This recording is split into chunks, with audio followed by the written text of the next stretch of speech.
Hello students, आज हमें acidic strength पढ़ना है या एसिड स्ट्रेंथ पढ़ना है, जिसमें एसिडिटी के बारे में हमें बात करनी है। एसिडिटी क्या होता है? Acidity is the character of acid. Acid का जो कैरेक्टर है वही क्या कहलाता है? एसिड कहलाता है। तो देखिए पहले एसिड होता क्या है, ठीक है। एसिड को अगर हम डिफाइन करें तो हम करते हैं आर्हेनियस कॉन्सेप्ट के हिसाब से, ब्राउनस्टेड कॉन्सेप्ट के हिसाब से और लोवेस कॉन्सेप्ट के हिसाब से। अगर हम आर्हेनियस की बात करें तो आर्हेनियस कहता है कि मान लो हमारे पास कोई एसिड HA कोई एसिड है, अगर हम उसको किसी सॉल्वेंट में डाल दें, और सॉल्वेंट मान लीजिए कि हमने वाटर ले रखा है। आर्हेनियस के हिसाब से सॉल्वेंट हमेशा वाटर रहता है, ठीक है। ब्राउनस्टेड के हिसाब से आप कोई भी सॉल्वेंट सेलेक्ट कर सकते हो, ठीक है।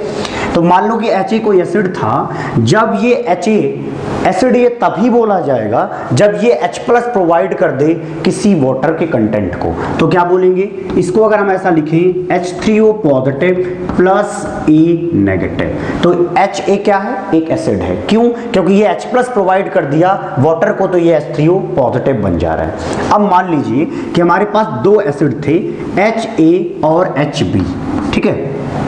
HA और HB हमारे पास दो एसिड थे। अगर दोनों ही वाटर कंटेंट में डालने के बाद, H2O डालने के बाद, ये क्या बनाते हैं? H3O positive and B negative बनाते हैं। इसका मतलब हम बोल सकते हैं HA और HB क्या हैं? दोनों एसिड हैं, क्योंकि दोनों ही H+ प्रोवाइड कर रहे हैं वाटर कंटेंट को। अब सवाल ये आता है, जो आपसे पेपर में पूछा जाता है वो ये होता है कि आप ये बताइए कि जो HA और HB है, दो अलग अलग ऐसे एसिड दिए जाएंगे, उनके एसिडिक स्ट्रेंथ को हमें बताना होगा या उनके एसिडिटी के बारे में आपको जानकारी बतानी होगी। तो कैसे करेंगे?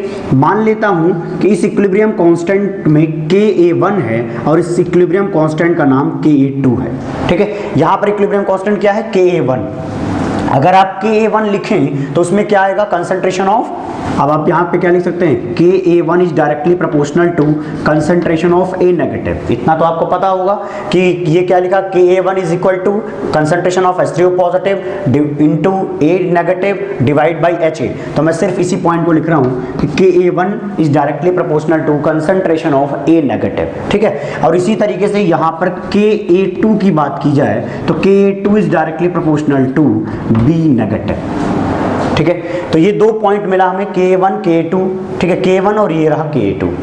हमें बताना क्या है कि K1 को कब हम अच्छा बोलेंगे और Ka2 को कब अच्छा बोलेंगे, तो उनको समझते हैं। देखें, अगर हम ये मान लें इफ, मैं अपनी तरफ से पहले कुछ पॉइंट लिखूंगा, उससे जो चीजें निकलेंगी हम वो चीजें समझेंगे। जैसे if Ka1 is higher then Ka2, तो इसका क्या रिजल्ट आएगा, इससे क्या पता चलेगा?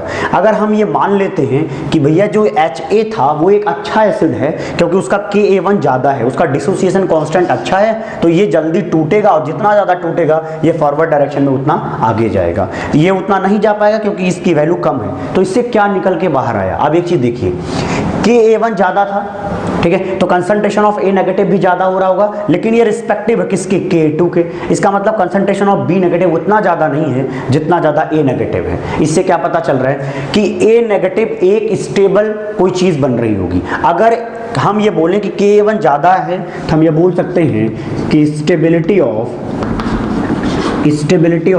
A negative is higher than B negative, ठीक है। ये पॉइंट कहां से मिला? अगर हम ये मान लें कि Ka1 ज्यादा है Ka2 से, तो हम ये लाइन बोल सकते हैं कि स्टेबिलिटी ऑफ A नेगेटिव ज्यादा है B नेगेटिव से। क्यों ऐसा हमने कहा? क्योंकि जब स्टेबिलिटी A नेगेटिव की ज्यादा होगी तो ये जल्दी जल्दी टूट करके A नेगेटिव बनना पसंद करेंगे, और जितना जल्दी ये टूट करके फॉरवर्ड डायरेक्शन में जाएंगे उतना Ka1 आएगा। क्लियर है क्या? ओके। अब एक चीज देखें, हम इनको थोड़ा रिलेट करने की कोशिश करेंगे। ये इनको हम एसिड बोलते हैं, ठीक है। HA क्या है? एसिड है। ये भी एसिड है, ठीक। एसिड में से तुम H+ निकाल लो तो क्या बनेगा? जो चीज बनती है उसको क्या बोलते हैं? कॉन्जुगेट बेस बोलते हैं। ये लाइन याद रखेंगे, कॉन्जुगेट बेस बोलते हैं। उसी तरीके से ये भी क्या है? एक कॉन्जुगेट बेस है, लेकिन ये किसका कॉन्जुगेट बेस है? HB का। और ये किसका कॉन्जुगेट बेस है? HA का। अब आपके मन में सवाल होगा ये कॉन्जुगेट बेस शब्द कहां से आ गया? देखेंगे ध्यान से, अगर ये बेस है, देखेंगे ध्यान से, अगर A नेगेटिव है, A नेगेटिव एक बेस है, तो ये H+ को लेकर के HA बना सकता है, ठीक है ना। इसका मतलब जो बेस शब्द लिखा गया वो सही है। क्लियर? क्यों? क्योंकि A नेगेटिव अगर इससे H+ ले लेगा तो H2O और Ha बन जाएगा, क्योंकि ये देखो रिवर्स भी आता है। उसी तरीके से B नेगेटिव यहाँ से H+ लेकर के ये भी बना सकता है। इसका मतलब ये B नेगेटिव H+ को एक्सेप्ट करना जानता है, चाहता है, इसलिए वो हम बेस इसको बोल सकते हैं। लेकिन ये एसिड और ये बेस एक दूसरे से कॉन्जुगेट कर रहे हैं, रिलेट कर रहे हैं, इसलिए एक अगर एसिड है तो दूसरा क्या बोला जाता है? कॉन्जुगेट बेस बोला जाता है। अब उसके बाद वाली पॉइंट पे आते हैं, इनको देखते हैं। जो हमने ये लाइन लिखी है कि Ka1 ज्यादा है तो स्टेबिलिटी ऑफ A नेगेटिव ज्यादा है, इससे आप एक चीज बोल सकते हो कि Ka को अगर ज्यादा करना है, मतलब डिसोसिएशन कांस्टेंट फॉर एसिड, ये क्या था? डिसोसिएशन कांस्टेंट फॉर एसिड अगर ज्यादा करना है तब ये ज्यादा तब होता है जब स्टेबिलिटी ऑफ कॉन्जुगेट बेस ज्यादा हो। मतलब Ka1 ज्यादा होगा कब? जब स्टेबिलिटी ऑफ कॉन्जुगेट बेस ज्यादा हो। एक जनरल चीजें अगर बनाए तो ये निकल के रिजल्ट बाहर आता है। ठीक है, ये बहुत इंपॉर्टेंट पॉइंट है, ये हर जगह यूज होने वाला है। दोबारा सुनेंगे क्या बोल रहा हूं मैं कि Ka की वैल्यू ज्यादा तब होती है जब स्टेबिलिटी ऑफ कॉन्जुगेट बेस ज्यादा हो जाता है। ठीक है, तो जितना ज्यादा जल्दी से टूट करके A नेगेटिव बनेगा उतना ही ज्यादा Ka1 आएगा। तो इस पॉइंट को ध्यान रखेंगे कि Ka ज्यादा तब होता है जब स्टेबिलिटी ऑफ कॉन्जुगेट बेस ज्यादा होता है। अब आप थोड़ा सोचें कि किन किन तरीके से, अब हमें सिर्फ इस आगे जो भी पढ़ना है उसमें सिर्फ एक लाइन पढ़नी है कि ऐसा कौन कौन सा तरीका है जो कॉन्जुगेट बेस को स्टेबल करता है। जो कोई भी कॉन्जुगेट बेस को स्टेबल करेगा वो अपने एसिड को एक अच्छा एसिड बना देगा, एक स्ट्रॉन्ग एसिड बना देगा, उसका एसिडिक स्ट्रेंथ ज्यादा आएगा।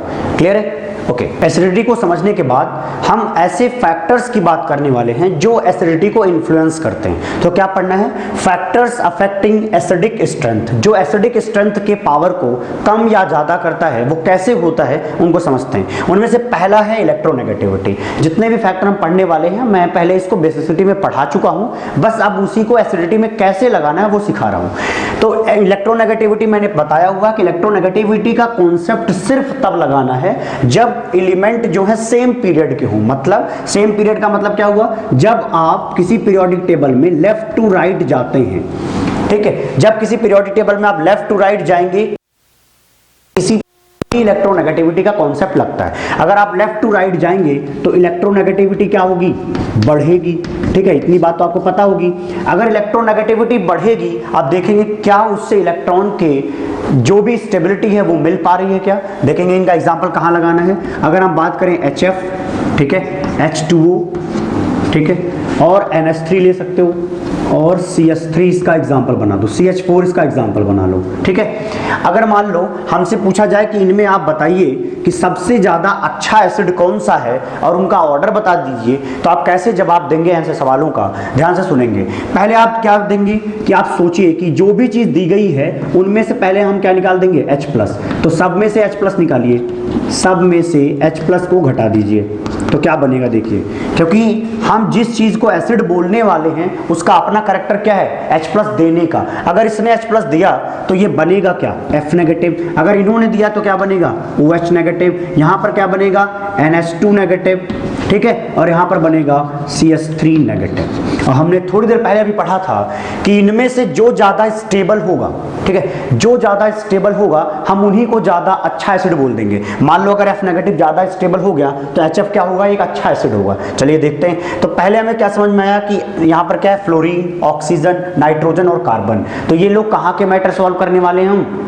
एक किसी पीरियड के, पीरियड में रहते हैं ना फ्लोरीन, ऑक्सीजन, नाइट्रोजन और कार्बन, सेकंड पीरियड एलिमेंट में अगर देखने जाए तो यहाँ पर हम क्या किसी पीरियड के होने की वजह से, सेम पीरियड होने की वजह से हम लेफ्ट टू राइट जा रहे हैं तो इलेक्ट्रोनेगेटिविटी बढ़ रही है। तो इलेक्ट्रोनेगेटिविटी कहाँ पे? इधर से आओ तो सबसे ज्यादा इलेक्ट्रोनेगेटिव कौन हो जाएगा? फ्लोरीन, फिर ऑक्सीजन, फिर नाइट्रोजन, फिर कार्बन। अब एक चीज बताइए कि जो ज्यादा इलेक्ट्रोनेगेटिव होगा उस पर नेगेटिव चार्ज स्टेबल होगा। ठीक है, क्योंकि कोई सिस्टम एक इलेक्ट्रोनेगेटिविटी अपने पास रख रहा है, इसका मतलब क्या हुआ कि वो ज्यादा स्टेबल है, वो इलेक्ट्रॉन को अब देना नहीं चाहता। इसका मतलब क्या हुआ कि जब इसकी आप रिवर्स रिएक्शन बनाएंगे तो ये दोबारा H+ को एक्सेप्ट करना नहीं चाहेगा कि फिर से HF बना दे।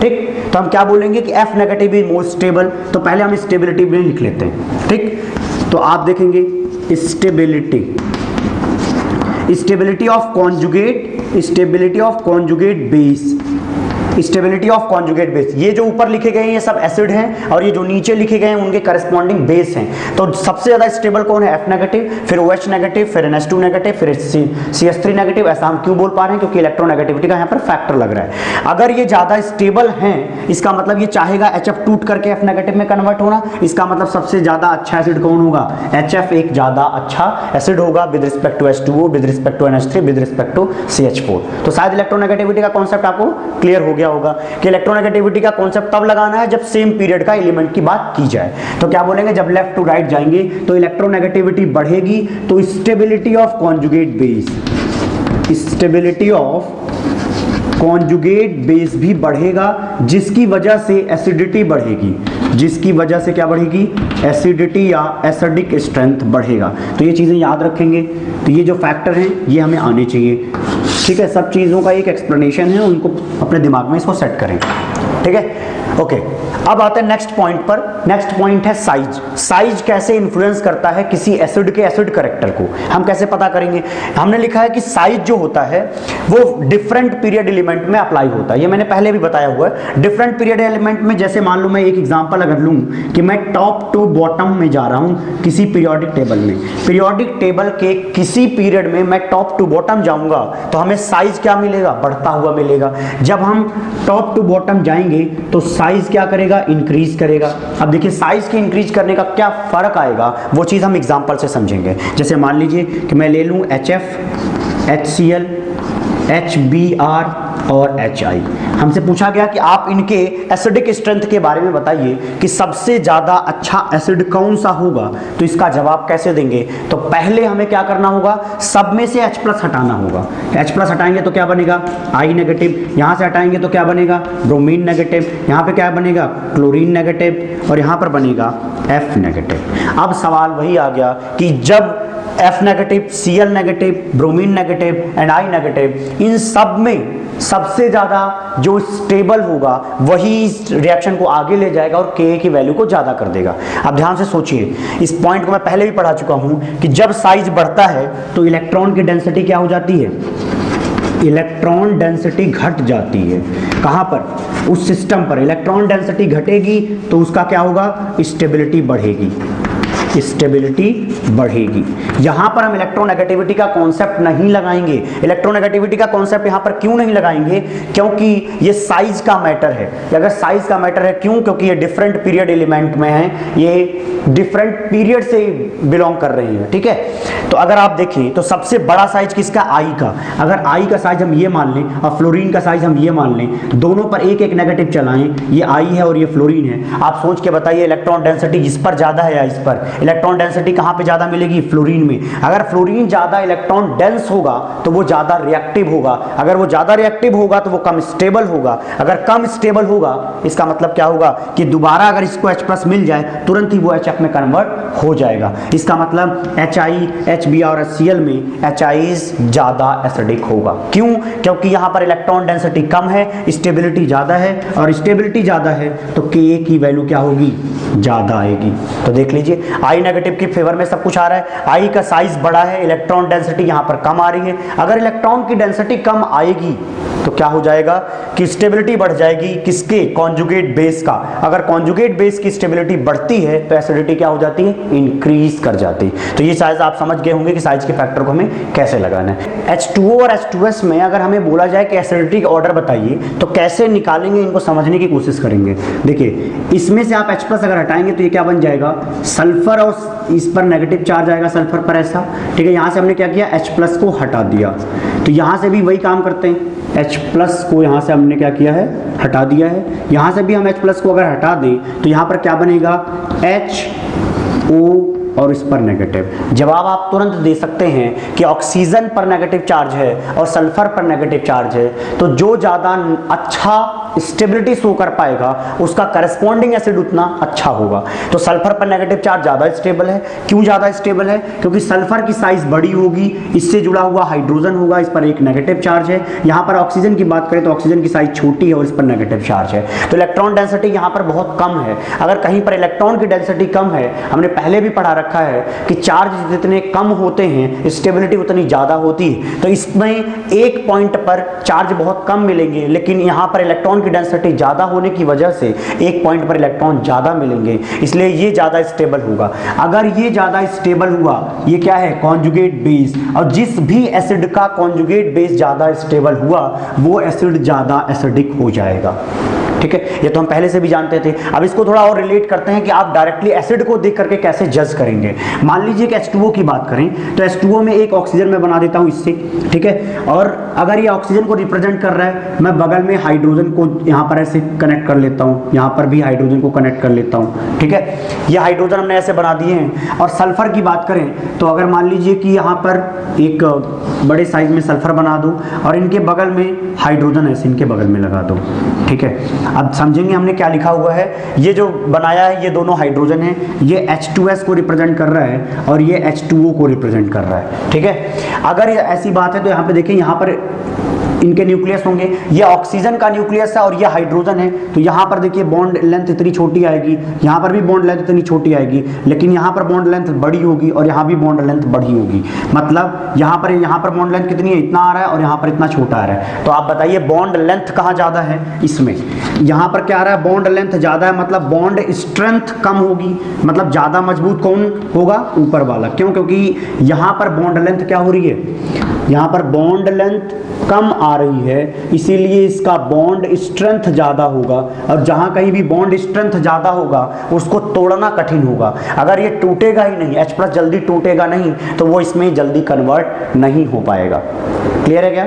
लेकिन यहाँ पर क्या होगा, साइज का मिसमैच है, मतलब सल्फर इतना बड़ा है और हाइड्रोजन इतना छोटा है, तो हाइड्रोजन उसको छोड़ करके बाहर जल्दी आ जाएगा। क्यों, क्योंकि इनकी बॉन्ड लेंथ बड़ी है तो स्ट्रेंथ पावर कम है। अगर स्ट्रेंथ पावर कम होगी तो जो आप H+ निकालने की टेंडेंसी दिखाने वाले हो वो जल्दी निकल के बाहर आ जाएगा। और जब एसिड में जल्दी H+ बाहर आता है तो वो एक ज़्यादा अच्छा एसिड कहलाता है। तो इसको याद रखेंगे कि बॉन्ड लेंथ क्या होगा, जहाँ छोटा होगा वहाँ स्ट्रेंथ का होगी, ज़्यादा होगी। अगर स्ट्रेंथ ज़्यादा होगी तो एसिडिटी मतलब Ka वैल्यू वहाँ पर कम आएगी। लेकिन यहाँ पर बॉन्ड स्ट्रेंथ कम है इसलिए Ka वैल्यू ज़्यादा आएगी। किसकी, इस एसिड की। ठीक है, तो शायद समझ रहे होंगे। इसी वे में मैं इसको एक्सप्लेन करता हूँ जो हमने अभी साइज में पढ़ाया, HF और HI।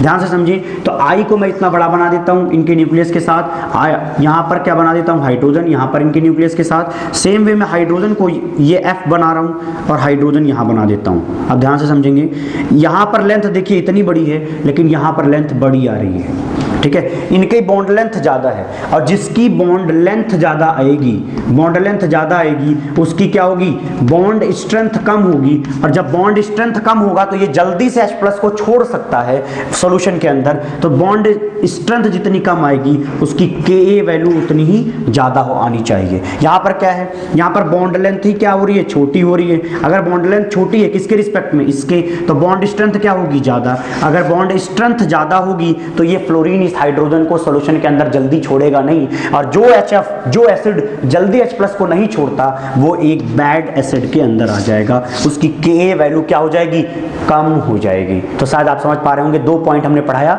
इलेक्ट्रोनेगेटिविटी और साइज का फैक्टर। इसको कंप्लीटली आप लगा ले जाएं। थर्ड पॉइंट है हाइब्रिडाइजेशन। 2 पॉइंट हमने पहले से पढ़ रखा है। हाइब्रिडाइजेशन के कॉन्सेप्ट को कब लगाना है, ये लाइनें हमने लिखी हैं लेकिन इसको बाद में पढ़ते हैं। पहले ये एग्जाम्पल देखिए। आप एग्जाम्पल दिए हुए हैं जिसमें आपको 5 स्पीशीज दी गई हैं, उसको आपको सॉल्व करना है कि किसकी एसिडिटी पावर ज़्यादा है। मतलब Ka का ऑर्डर सबसे ज़्यादा किसके लिए और सबसे कम किसके लिए है, कैसे निकालेंगे। तो फिर से वही पुराना ऑर्डर, वही चीज़ लगानी है।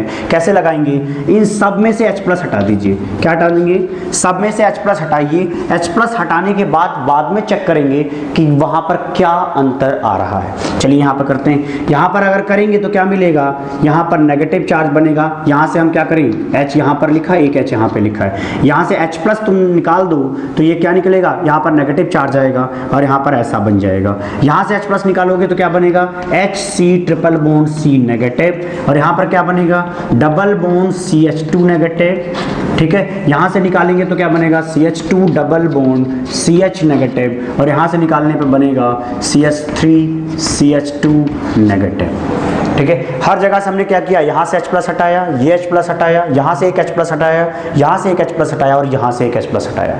तो हटाने के बाद जितने भी एसिड दिए गए थे उन सब एसिड के ये कॉन्जुगेट बेस दिए गए हैं। अब इसमें से स्टेबिलिटी ऑफ कॉन्जुगेट बेस की बात कर लेते हैं। तो स्टेबिलिटी ऑफ कॉन्जुगेट बेस, और जिस कॉन्जुगेट बेस की स्टेबिलिटी ज़्यादा आएगी उसके एसिड को हम ज़्यादा अच्छा एसिड घोषित कर देंगे। ठीक है, अब देखिए, अब इनको ध्यान से देखिए तो सब पर कार्बन पर नेगेटिव है, यहाँ भी कार्बन पर नेगेटिव, यहाँ भी और यहाँ भी। तो ऊपर पढ़ेंगे अब कि hybridisation is applied when acidic hydrogen is present on same element. पहले सेम एलिमेंट देखें, कार्बन पर हाइड्रोजन था, यहाँ पर भी एसिडिक हाइड्रोजन का क्या मतलब है, वो हाइड्रोजन जो H+ निकालने, वो जो H+ के फॉर्म में बाहर आने वाला है वही एसिडिक हाइड्रोजन है। तो ये यहाँ पर H+ यहाँ से आ सकता है, तो ये एसिडिक हाइड्रोजन हो गया, ये एसिडिक हाइड्रोजन हो गया। यहाँ को आप ऐसा CH2 करके एक H लिख दो तो ये निकल के बाहर आ जाएगा। ठीक है, तो ऐसा आप समझ सकते हो। लेकिन लिखा हुआ कि विथ डिफरेंट हाइब्रिडाइजेशन, इनके हाइब्रिडाइजेशन क्या होने चाहिए, अलग होने चाहिए। भैया जब अलग अलग हाइब्रिडाइजेशन होगा तभी तो कॉन्सेप्ट ऑफ हाइब्रिडाइजेशन आप लगाओगे। ठीक है, तो यहाँ से देखेंगे तो ये जो चीज़ लिखी गई है ये आप जानते पहचानते होंगे अगर आपने एरोमेटिक की वीडियो सुन रखी होगी तो। ठीक है, ये एक एरोमेटिक कंपाउंड है और ये क्या है, ये कार्बन sp हाइब्रिडाइज्ड कार्बन है, ये नेगेटिव। और ये कार्बन कैसा है, sp2 हाइब्रिडाइज्ड है, लेकिन इसका इलेक्ट्रॉन क्या हो रहा है, डीलोकलाइज हो रहा है। तो यहाँ पर लिखेंगे डीलोकलाइज्ड। ठीक है, इसको मैं अच्छे से पढ़ा चुका हूं पहले। तो यहां पर क्या होगा, sp2 डीलोकलाइज्ड, लेकिन ये कैसा है, sp2 तो है लेकिन इसका इलेक्ट्रॉन कहीं मूव नहीं कर रहा है, इसलिए इसको लोकलाइज्ड बोलेंगे। मतलब अपनी पोजीशन पे ये बैठा रहेगा लेकिन इनका इलेक्ट्रॉन घूमेगा तो ये ज़्यादा स्टेबल होगा, क्योंकि यहाँ पे रेजोनेंस स्टेबिलिटी आ रही है। और यहाँ पर इस कार्बन के लिए क्या लिखोगे कि ये भैया sp3 हाइब्रिडाइज्ड कार्बन है। अब हमें पता है कि अब पहले इनकी बात कर लेते हैं, हम सबसे लास्ट में इनके ऊपर आएंगे। ये sp है, ये दोनों ही sp2 में है और ये sp3 है। तो आप बताइए ज़्यादा स्टेबल कौन होगा, ये वाला ज़्यादा स्टेबल होना चाहिए। और ज़्यादा स्टेबल क्यों होना चाहिए, क्योंकि sp हाइब्रिडाइज्ड कार्बन पर नेगेटिव चार्ज है। यहाँ पर परसेंटेज करेक्टर कितना आ रहा है, 50%। तो 50% परसेंटेज करेक्टर होने की वजह से इसकी इलेक्ट्रोनेगेटिविटी ज़्यादा है, इसलिए ये ज़्यादा स्टेबल होगा विद रिस्पेक्ट टू इसके और विद रिस्पेक्ट टू इसके। हम इसको पहले आपको पढ़ा चुके हैं, ठीक है, बेसिसिटी में, इसलिए वहाँ से आप देख सकते हैं कि स्टेबिलिटी ऑर्डर कैसे लिखते हैं। अब स्टेबिलिटी इसकी पता है, लेकिन एक चीज याद रखेंगे, एरोमेटिक क्या होता है, ज्यादा स्टेबल होता है इन सब से। एरोमेटिक ज्यादा स्टेबल है, तो स्टेबिलिटी का ऑर्डर तो हमने बना दिया। स्टेबिलिटी ऑफ कॉन्जुगेट बेस, इस एसिड के जितने भी कॉन्जुगेट बेस हैं उनका ऑर्डर ये लिखा गया है, तो उनकी एसिडिटी में सेम ऑर्डर फॉलो होगा। क्लियर है, तो आप समझ चुके होंगे कि इनके जवाब हमें कैसे देने हैं। अलग अलग हाइब्रिडाइजेशन देखें, उसमें आपको एरोमेटिक को सबसे आगे करना है। अगर दोनों sp2 दिखे, जैसे ये sp2 है और ये भी sp2 है, तो इन दोनों को सॉल्व करने के लिए हमें क्या लगाना पड़ेगा कि कौन सा लोकलाइज्ड है कौन सा डीलोकलाइज्ड है। जो डीलोकलाइज्ड होगा वही रेजोनेंस स्टेबलाइज्ड होगा और जो रेजोनेंस स्टेबलाइज्ड होगा वो ज्यादा स्टेबल होगा। थर्ड पॉइंट पढ़ने के बाद हमें फोर्थ पॉइंट पढ़ना है इलेक्ट्रॉनिक इफेक्ट, जिसमें से पहला पढ़ना है कार्बोक्सिलिक एसिड। हमें कार्बोक्सिलिक एसिड के एग्जांपल में ये पढ़ना है कि कोई इलेक्ट्रॉनिक इफेक्ट किसी कार्बोक्सिलिक एसिड को कैसे उसकी एसिडिटी को बढ़ा सकता है और घटा सकता है। तो ये देखिए COOH क्या है, एक कार्बोक्सिलिक एसिड है। ठीक है, अगर मान लीजिए कि इसको हम एसिड बताना चाह रहे हैं, तो एसिड बताने के लिए हमें क्या करना पड़ेगा, इसमें से H+ घटाना पड़ेगा। H+ हटाने पर हमें क्या मिलेगा, C double bond OO negative, ऐसा मिलेगा क्या।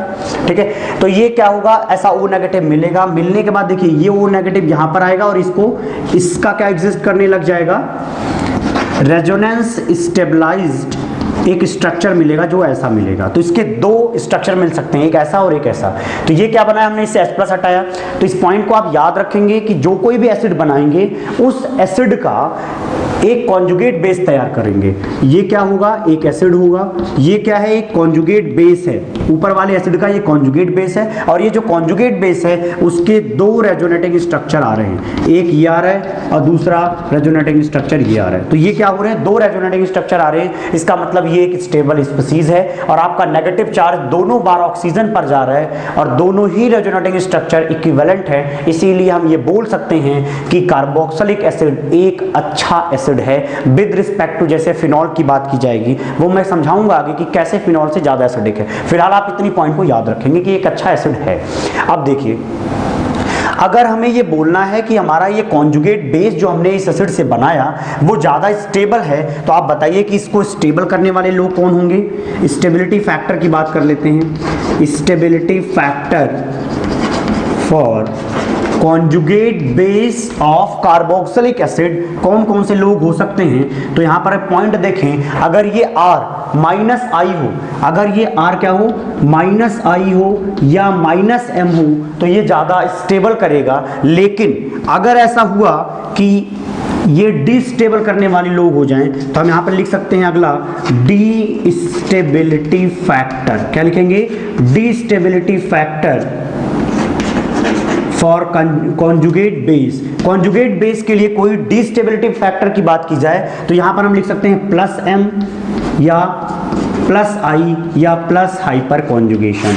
ठीक है, तो अगर आप बात करें कि इसको आपको स्टेबल बनाना है तो इसको क्या करिए, इलेक्ट्रॉन को खींचिए बाहर की तरफ। अगर इस सिस्टम से इलेक्ट्रॉन बाहर की तरफ आएगा तो ये चीज़ ज़्यादा स्टेबल होगी, और ये चीज़ ज़्यादा स्टेबल इसलिए होगी क्योंकि अगर इलेक्ट्रॉन की डेंसिटी इस पॉइंट में घटेगा तो ये ज़्यादा स्टेबल हो पाएगा। तो हम क्या बोलना चाह रहे हैं, इस पॉइंट को ध्यान देंगे कि stability factor for conjugate base is minus I and minus M. जो कोई भी इलेक्ट्रॉन को खींचेगा उस इस कॉन्जुगेट बेस को ज़्यादा स्टेबल करेगा। लेकिन अगर कोई इसको इलेक्ट्रॉन देने लग जाए, मतलब आप समझिए कि ऐसे कोई एग्जाम्पल बनाते हैं रैंडम सा, जैसे मान लीजिए ऐसा लिख दे CH3C double bond O negative. अब इस O नेगेटिव को इधर आना था, लेकिन ये CH3 क्या करेगा, प्लस I का सपोर्ट कर देगा। अगर CH3 प्लस I का सपोर्ट करेगा तो इस नेगेटिव चार्ज को तो इलेक्ट्रॉन नहीं चाहिए, क्योंकि अब ये उसके पास पहले से नेगेटिव चार्ज है, तो वो अपने आप को डीलोकलाइज करना चाहता था। ठीक है, इसलिए हम क्या बोलेंगे कि ये जो है ज्यादा अच्छा एसिड नहीं हो पाएगा विद रिस्पेक्ट टू किसके, जहां पर माइनस आई लगा होगा। इनके सारे एग्जांपल को हम पढ़ते हैं, बस इतने फैक्टर को आप याद रखेंगे। ठीक है, इसको कैसे अप्लाई करना है आप इसको देखेंगे, stability factor for conjugate base. अब सोचिए कि जो स्टेबिलिटी फैक्टर कॉन्जुगेट बेस है वो क्या करेगा, एसिड को अच्छा एसिड बनाने में हेल्प करेगा। उसके लिए Ka वैल्यू ज्यादा होगी, कब, जहां पर माइनस आई और माइनस एम होगा। लेकिन अगर यही चीज प्लस में हो गया तो Ka वैल्यू क्या हो जाएगी, कम हो जाएगी। तो ये दो पॉइंट याद रखेंगे कि प्लस आई प्लस एम और प्लस हाइपर कॉन्जुगेशन से Ka वैल्यू घट जाती है, लेकिन माइनस आई माइनस एम से Ka वैल्यू बढ़ जाती है। सिर्फ इस पॉइंट को याद रखेंगे। कार्बोक्सिलिक एसिड में जहां तक हमने पढ़ा था उसके आगे हम 3 एग्जांपल करते हैं। ये पहले 3 एग्जांपल में हम देखेंगे कि CH3COOH, Cl CH2COOH और एक कार्बन पर 2 क्लोरीन है और 1 COOH। तो यहां पर पहले हमें क्या पॉइंट आउट करना चाहिए कि हमें यहां पर जो एसिडिटी निकालनी है, इन सब में क्या ऑर्डर निकालना है भैया, एसिडिटी का एक ऑर्डर निकालना है। अगर इनके एसिडिटी का ऑर्डर हमें एक्सप्लेन करना है तो उसका जवाब कैसे देंगे, तो ये देखिए सब में कॉमन फैक्टर तो ये दिख रहा होगा आपको। ठीक है, तो पहले कॉमन फैक्टर पे आए, इसके बाद पॉइंट ऑफ डिफरेंस पे आए जहां अंतर आ रहा है। अंतर क्या है, यहाँ पर CH3 है, यहाँ पर 1 क्लोरीन है और यहाँ पर 2 क्लोरीन है। अब क्लोरीन और कार्बन में ज्यादा इलेक्ट्रोनेगेटिव कौन है, क्लोरीन, इसलिए ये क्या करेगा, अपनी तरफ इलेक्ट्रॉन खींचेगा। मतलब यहाँ पर 2 टाइम माइनस आई इफेक्ट लगेगा। इस कार्बन पर 2 टाइम माइनस आई इफेक्ट लगेगा, तो ये कार्बन भी उसी तरीके से बिहेव करने लग जाएगा जैसा उसे किया जा रहा है। तो मतलब वो भी इलेक्ट्रॉन को अपनी तरफ खींचेगा। ठीक है, यहाँ पर क्लोरीन क्या होगा, अपनी तरफ इलेक्ट्रॉन खींचेगा, लेकिन ये CH3 क्या करेगा, अपना इलेक्ट्रॉन देगा, क्योंकि ये कैसा इफेक्ट रखता है, ये प्लस आई इफेक्ट रखता है। क्लोरीन के खींचने की वजह से ये भी खींचेंगे, इसलिए ये यहाँ पर माइनस आई लगेगा। मतलब यहाँ पर 1 टाइम माइनस आई है, यहाँ पर 2 टाइम माइनस आई है और यहाँ पर प्लस आई है।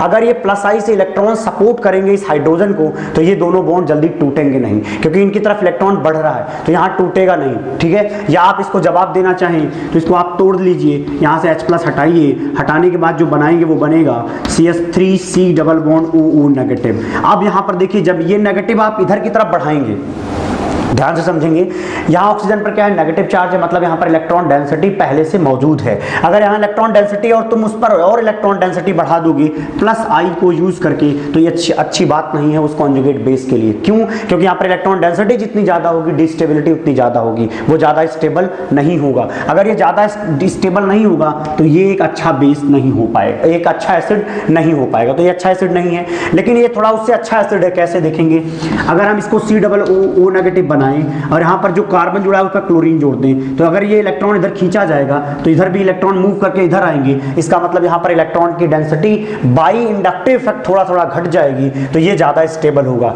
तो इसका कॉन्जुगेट बेस ज़्यादा स्टेबल, इसलिए ये थोड़ा ज़्यादा एसिडिक है। उसी वे में ये दोनों क्लोरीन जब इलेक्ट्रॉन खींचेंगे तो यहाँ वाले नेगेटिव चार्ज को पहले बना के देखते हैं, COO नेगेटिव, और इस कार्बन पर 2 क्लोरीन लगे होने की वजह से ये अपनी तरफ दोनों लोग खींचेंगे तो इधर ज़्यादा इलेक्ट्रॉन खींचा जाएगा। अगर ज़्यादा इलेक्ट्रॉन खींचा जाएगा तो इस ऑक्सीजन पर इलेक्ट्रॉन की डेंसिटी घट जाएगी, और कहीं भी इलेक्ट्रॉन की डेंसिटी या किसी चार्ज की डेंसिटी घटती है वहाँ पर स्टेबिलिटी बढ़ती है। तो इसके कॉन्जुगेट बेस, इस एसिड का कॉन्जुगेट बेस सबसे ज़्यादा स्टेबल है, इसलिए इस ऑर्डर में सबसे ज़्यादा एसिडिक यही होगा।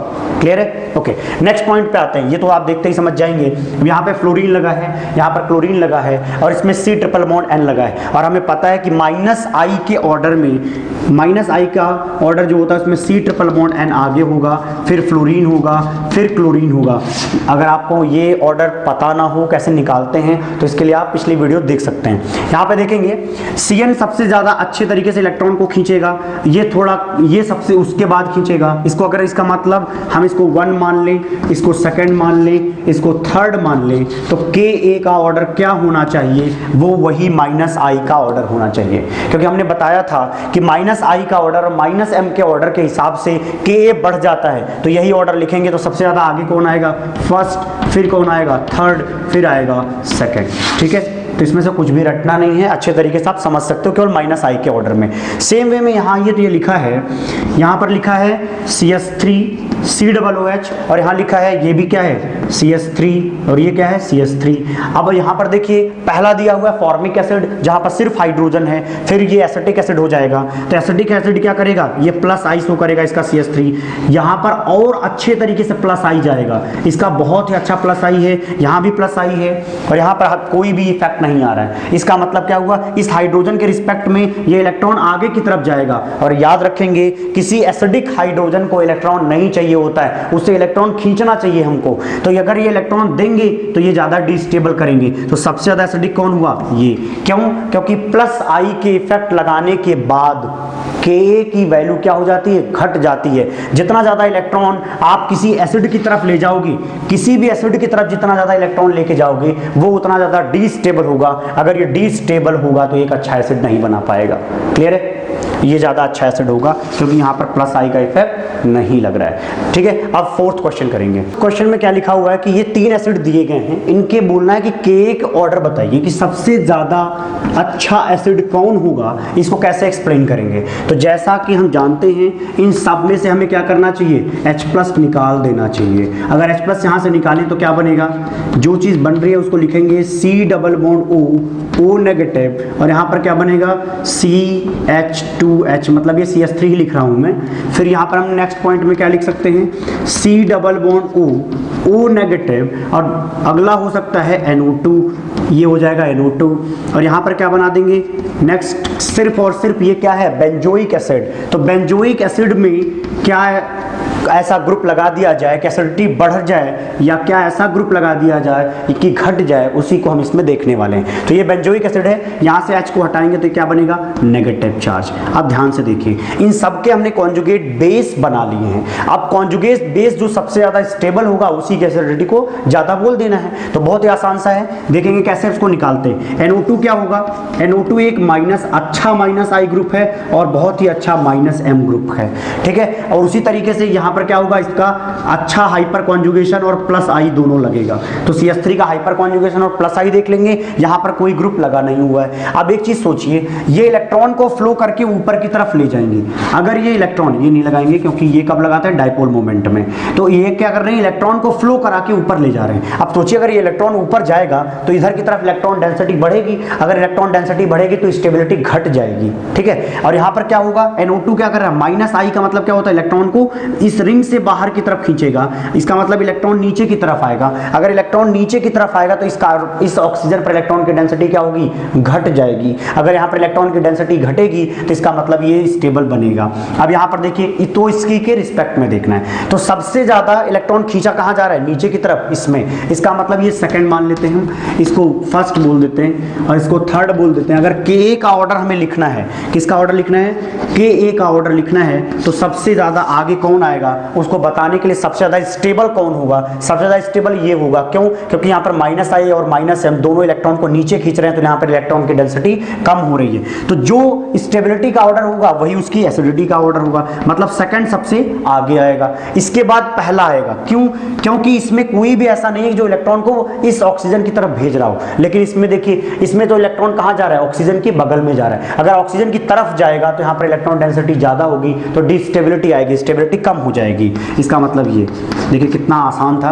तो आपने अब तक 4 पॉइंट कवर किए हैं।